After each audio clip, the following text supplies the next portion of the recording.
Saturday mornings downtown were something special. Storefronts gleamed, the sidewalks buzzed, and the air smelled of popcorn drifting from Woolworths. You'd stop to peek at the window displays, wave to someone you knew, and maybe drop a dime on a trinket you didn't need. Shopping wasn't about hurry. It was about being part of the heartbeat of town. Every block had neighbors who waved from porches. You knew every face, every dog, every yard by heart.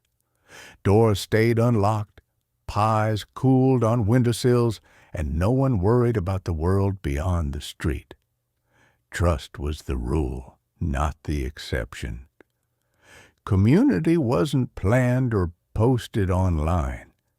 It just existed, woven quietly into daily life.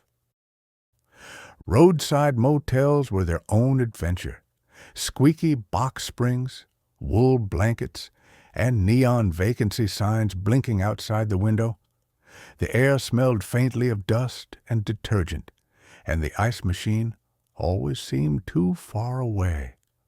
But as you lay there listening to cars hum past on the highway, life felt wide open and safe enough to dream.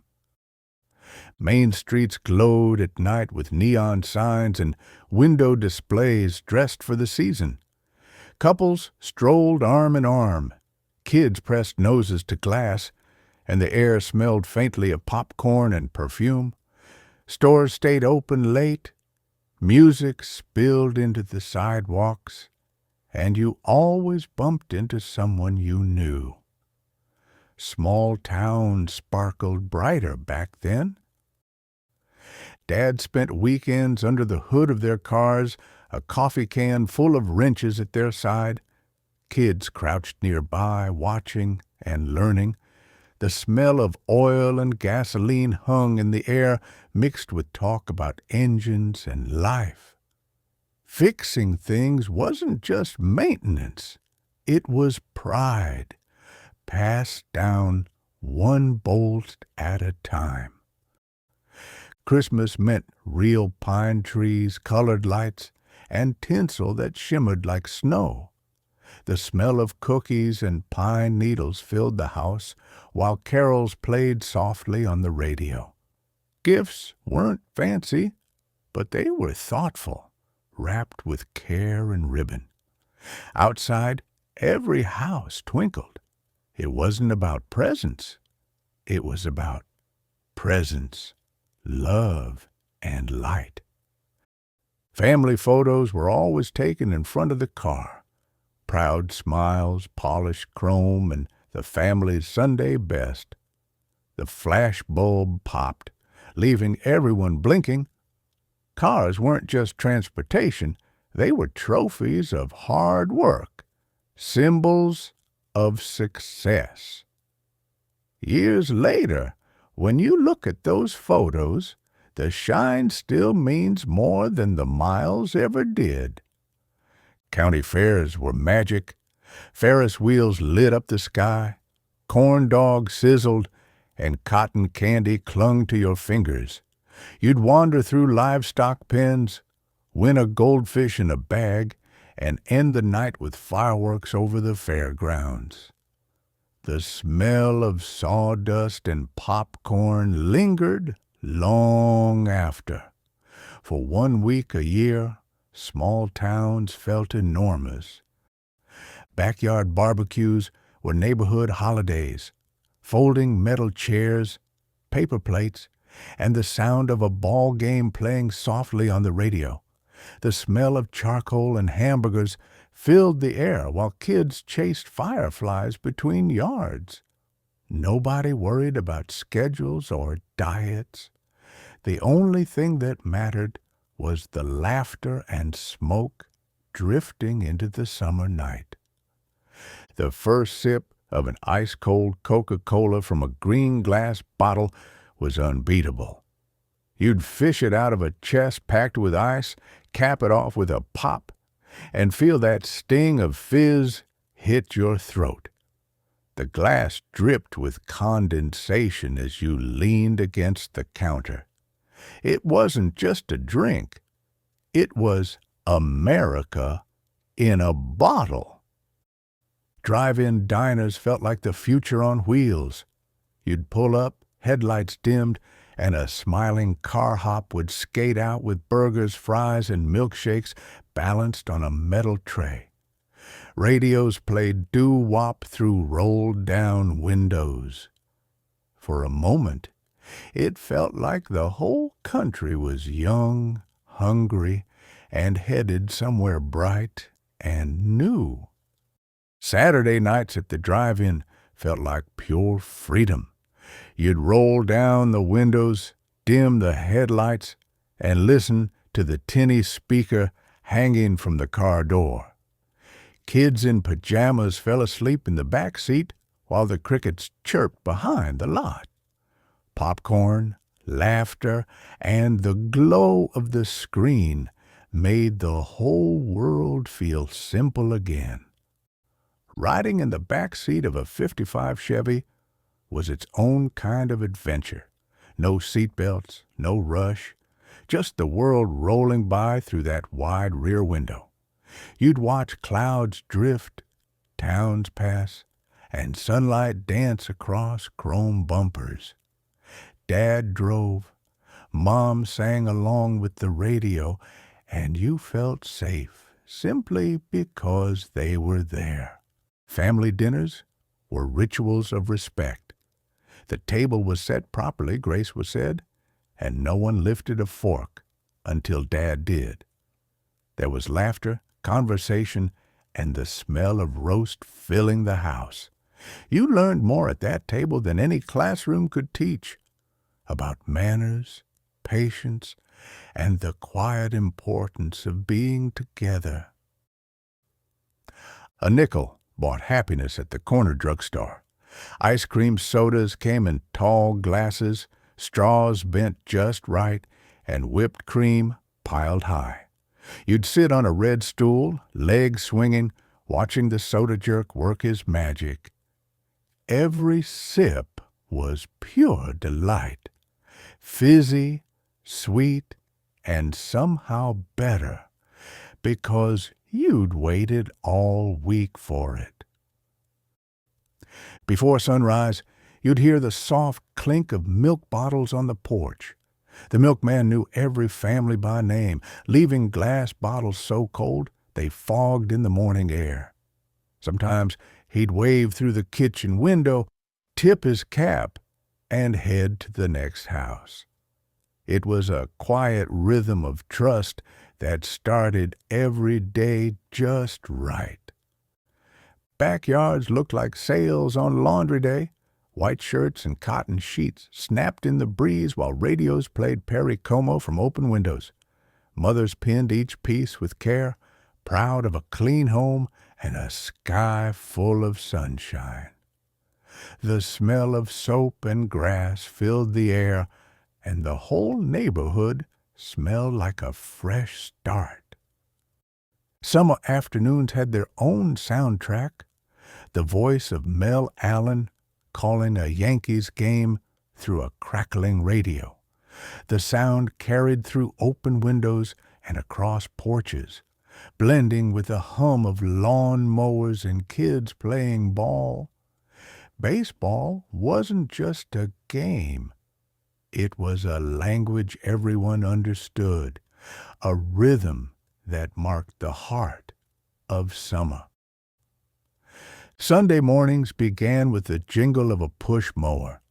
Dads in undershirts and khakis trimmed perfect green lawns, the smell of cut grass drifting down the block. Neighbors called out over fences, kids chased clippings barefoot, and the whole world felt orderly. Pride wasn't in money back then.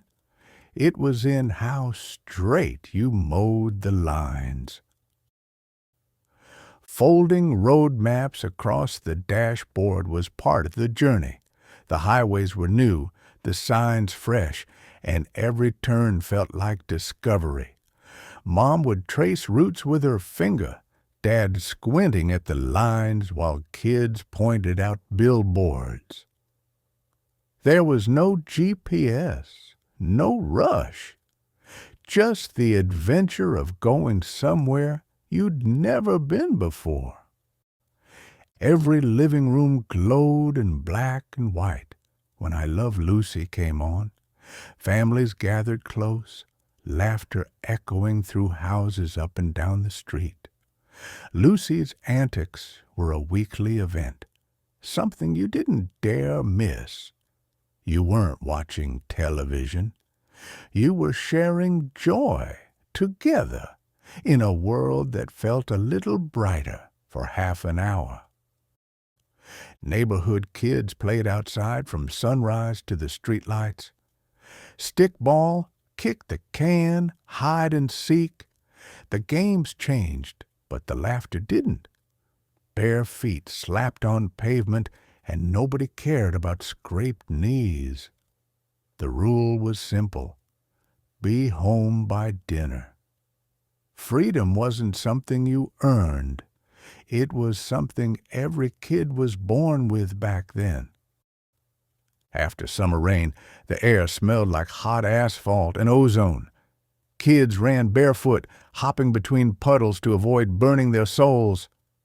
Steam rose from the streets, cicadas buzzed, and the sun came back like nothing had happened. Summers were simple: heat, laughter, and the kind of freedom that made every scraped knee feel like a small price to pay. Milkshakes were an art form back then, poured into metal cups so cold they frosted over. You'd sip through a striped straw and feel that chill all the way to your toes. Chocolate, vanilla, or strawberry. It didn't matter. The jukebox hummed, friends laughed, and the world outside slowed to a comfortable hum of contentment. Homemade soapbox cars flew down the hill faster than common sense allowed. Kids crouched low, steering with rope handles, and mothers yelled from porches for them to stop before the corner. Scraped elbows, bent axles, and endless laughter. That was childhood. Every hill was a racetrack, every street a playground. No helmets, no fear, just wind and joy. Afternoons often came with the gentle whir of a record player. The needle dropped, a soft crackle filled the air, and voices like Elvis, Nat King Cole, or the Platters turned a quiet house into something magical. Music wasn't background. It was an event. Each record played until the grooves wore thin and the memories got deeper.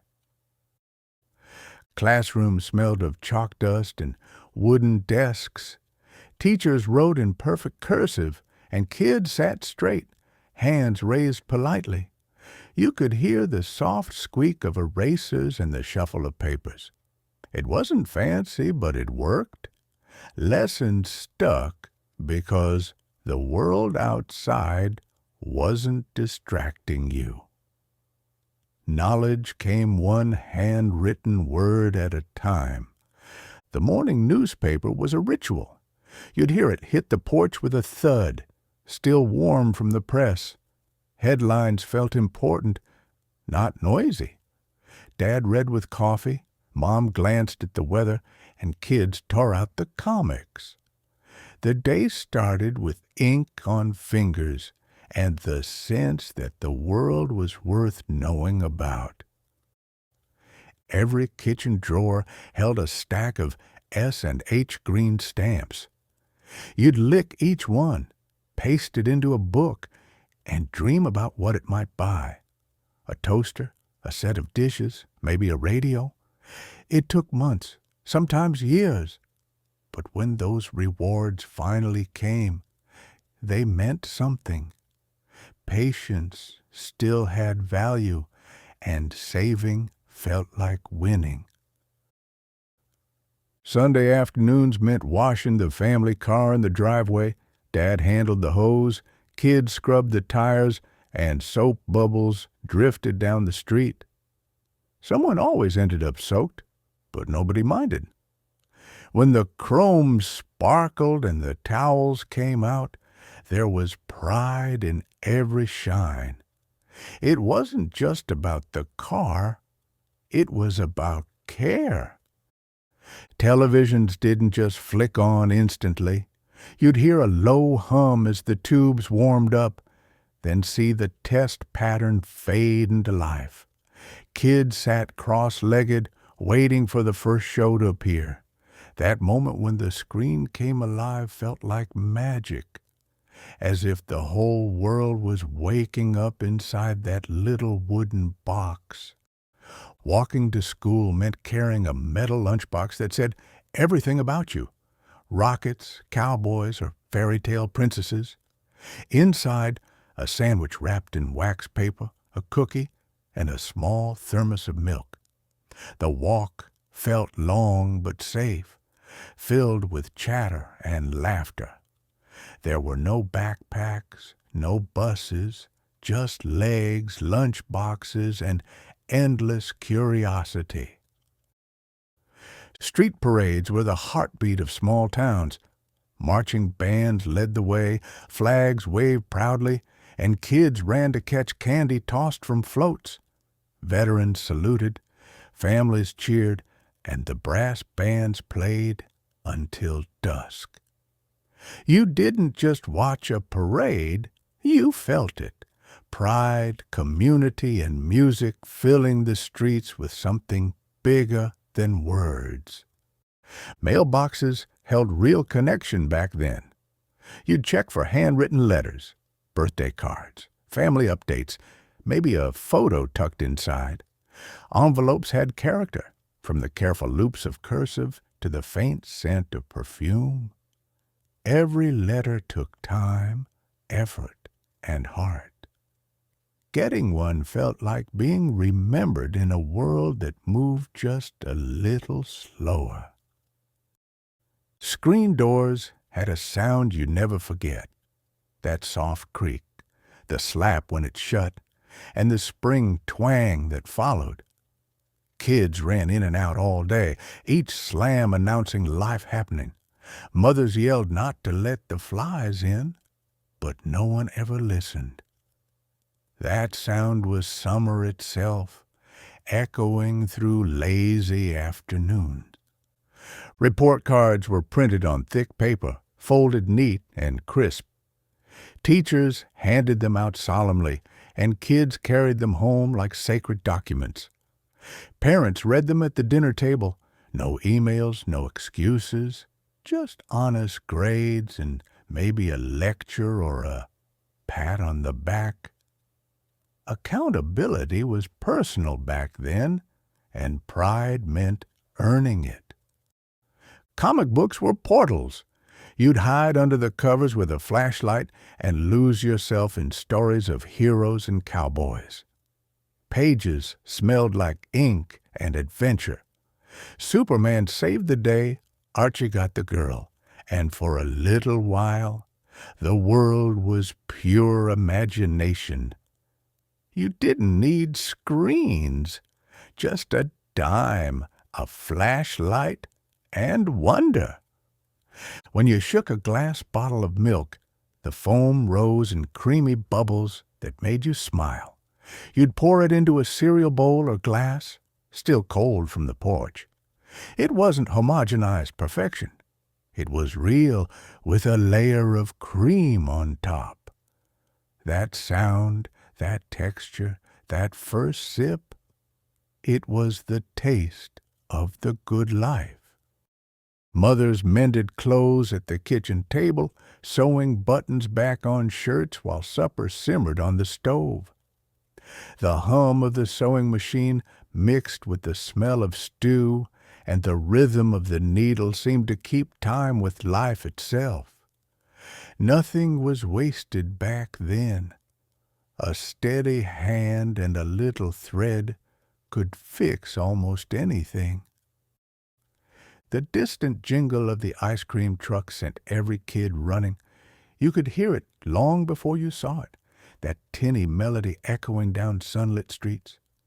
Pennies and nickels clinked in small fists as children scrambled to the curb.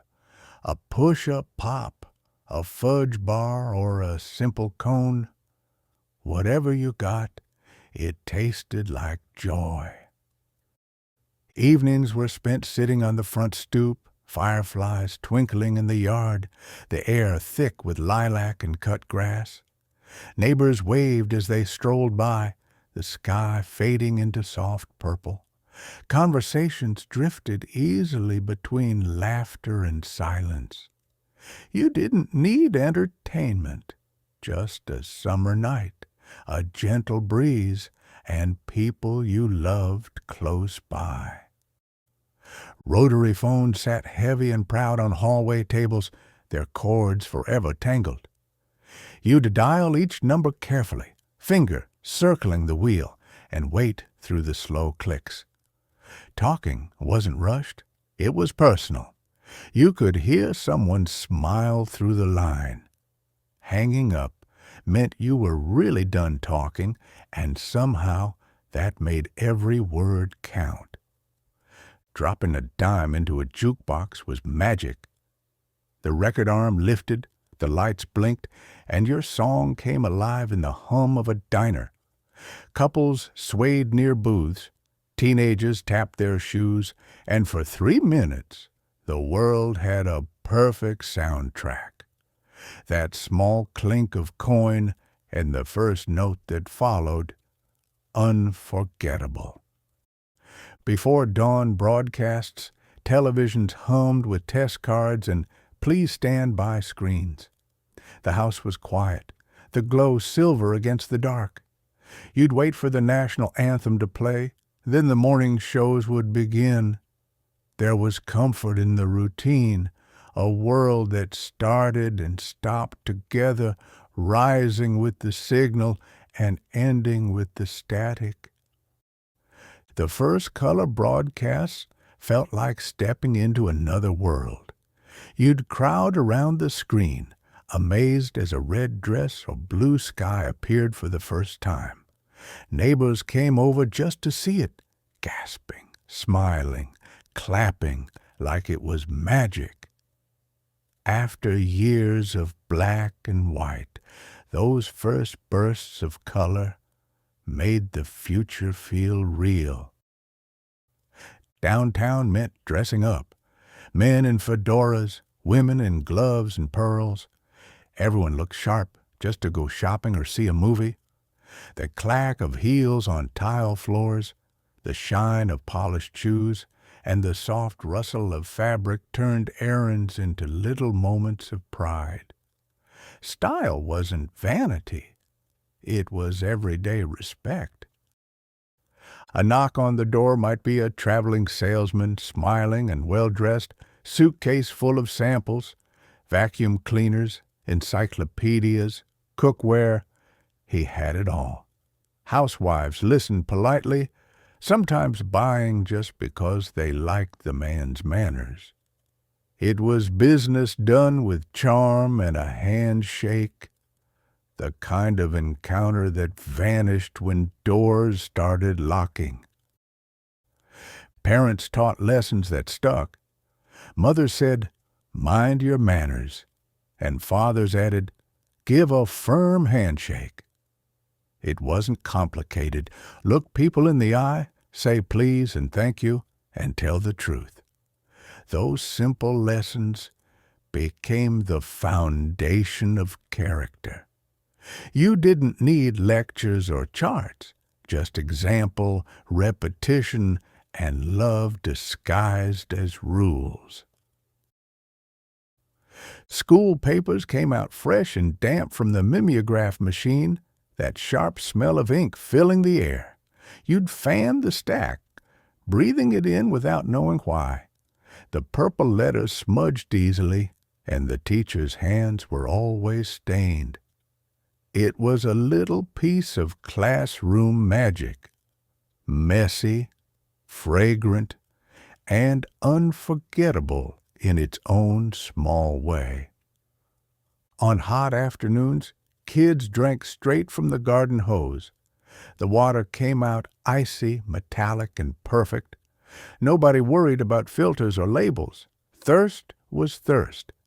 You'd pass the hose around, laughing, soaking your shoes.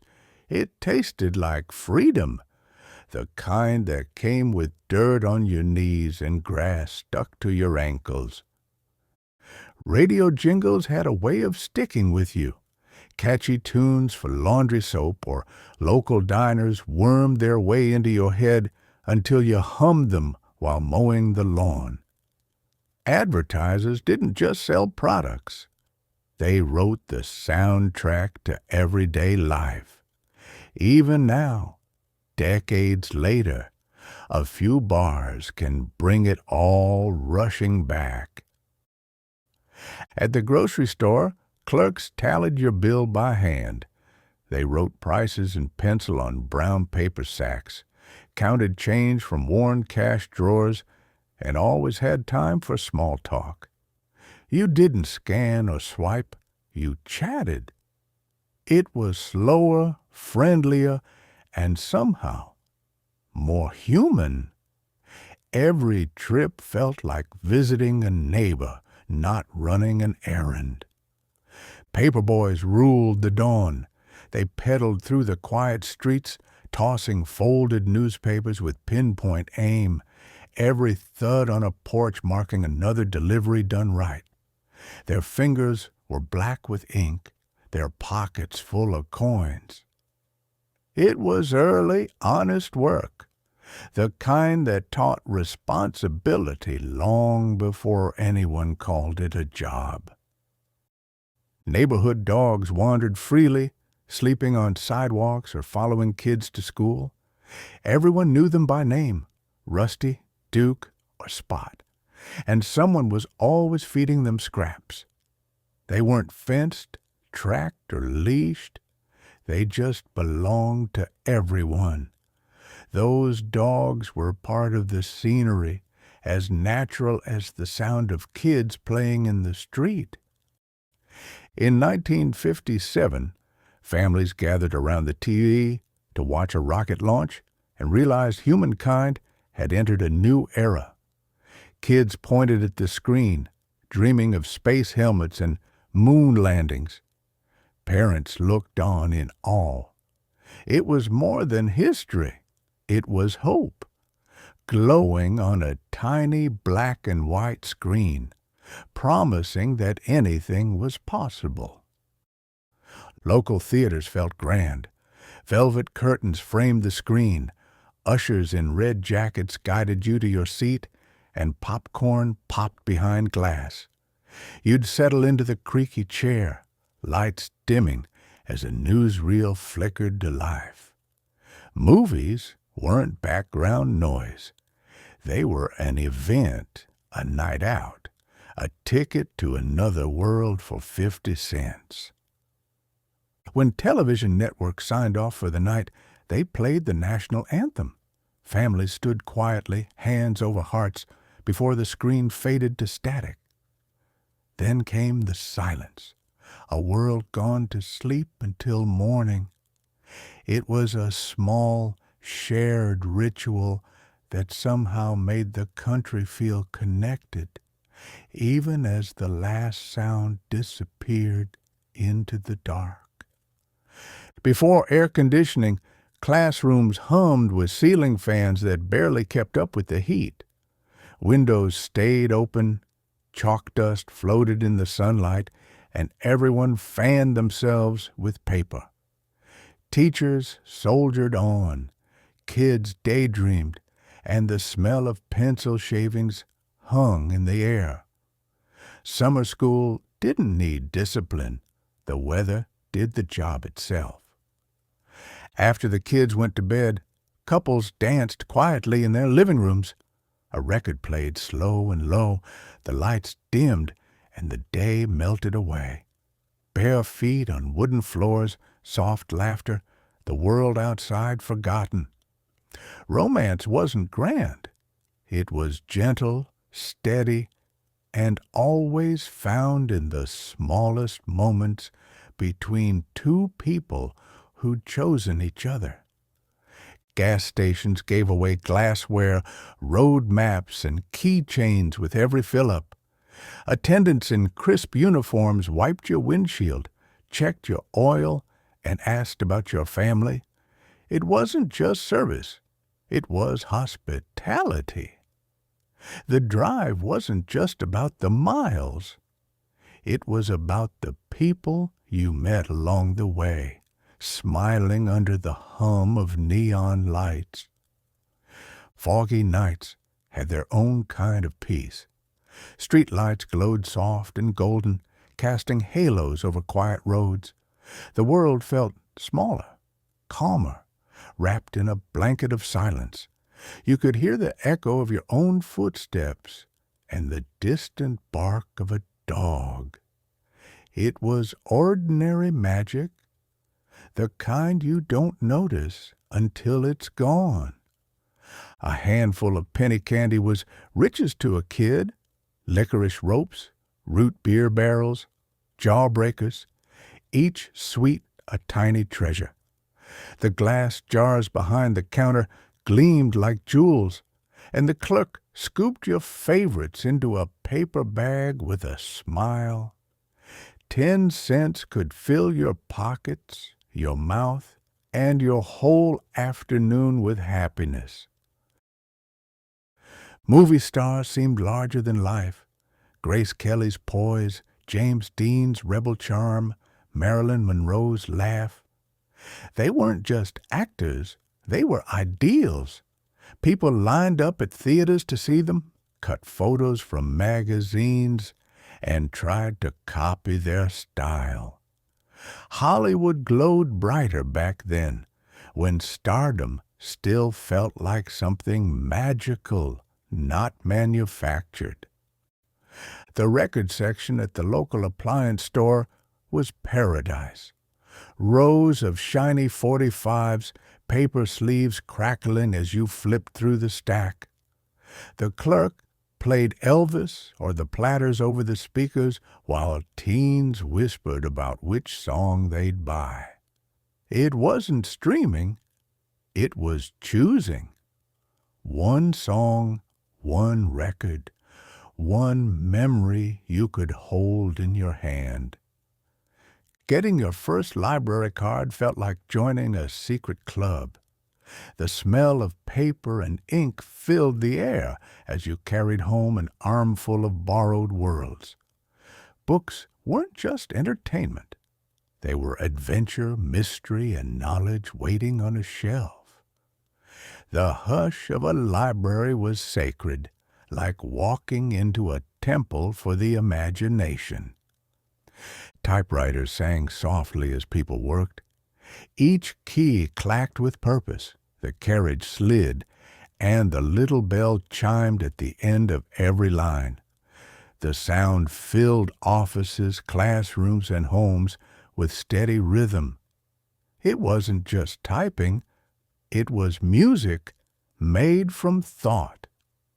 Every letter pressed into paper felt permanent, deliberate, and deeply human.